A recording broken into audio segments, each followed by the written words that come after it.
اسی طرح ہم پر جب کوئی مشکل آتی ہے تو بعض اوقات انسان سوچتا ہے کہ یہ مشکل ایک دفعہ آئی ہے، پھر آ گئی ہے، یہ کیا ہو رہا ہے میرے ساتھ، یہ کیوں آ رہی ہے؟ ضرور میں نے کوئی ایسی غلطی کی ہے۔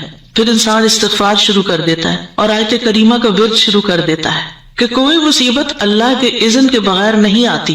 یہ اگر مشکل آئی ہے، مصیبت آئی ہے تو ضرور اس کے پیچھے کوئی وجہ ہے۔ تو آپ دعا کر سکتے کہ یا اللہ مجھے میری غلطی دکھا دے، مجھے میرا جو بھی گناہ ہے مجھے اس کی یاد آ جائے، مجھے اس کی سمجھ آ جائے، میں اس کو چھوڑ دوں تو اس کو معاف کر دے۔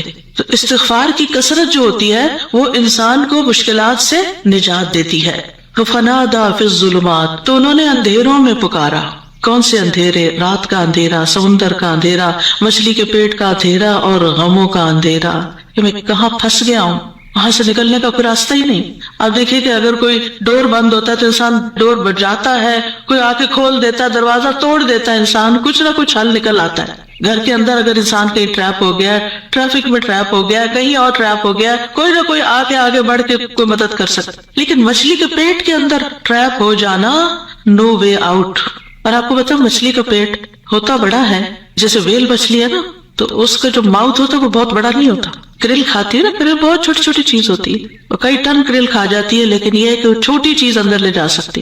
اب یہ تو اللہ کے اذن سے اس کا منہ کھل گیا ہوگا اور وہ اندر چلے گئے، اور یہ بھی نہیں ہمیں پتا کہ وہ ویل تھی یا کوئی اور، کیونکہ سمندر کی اکثر مخلوق تو ہمارے علم میں ہی نہیں ہے، یہ تو انسانوں کے اندازے ہیں۔ تو بہرحال ان کے دل پہ جو غم تھا اور جو تکلیف تھی اس میں انہوں نے پکارا اور سب سے پہلے توحید کا اقرار کیا، لا الہ الا انت، کہ اس وقت مجھے پکا یقین ہے اور مجھے اس پر پورا اعتماد ہے کہ اس مشکل سے صرف تو نکال سکتا ہے، کوئی بھی نہیں، میری فریاد سننے والا کوئی نہیں، میری مدد کرنے والا کوئی نہیں، میرے کام آنے والا کوئی نہیں۔ تو آپ دیکھیے مشکلات کے حل کے لیے سب سے پہلی چیز توحید کا اقرار کرنا چاہیے۔